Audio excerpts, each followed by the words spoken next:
I go down to the 1 minute, right? A very good trade, because I actually did see the aggressive sellers failing, right? You could have maybe taken a position from this fair value gap, 15-minute, 5-minute fair value gap, down to this fair value gap, right? This is basically the trade you could have taken.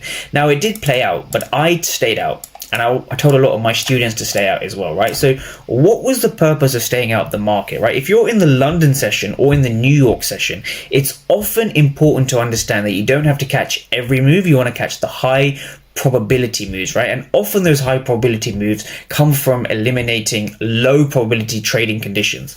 So what I mean, if we just go to the PO3 right now, we're going to switch this to the daily power of 3.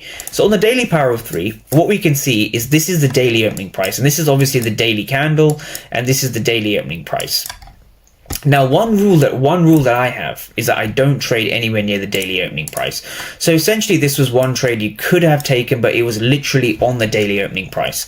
So I would prefer not to sell this, right? Even though, yes, technically from the order flow, which we could go over, this was a valid trade, right? This was a valid trade, just to show you how key levels work essentially, right? So, yep, this was the first valid trade, but this was a trade I didn't take, right? I didn't feel comfortable at the time putting a risk on near the daily opening price. I'm just going to get rid of this.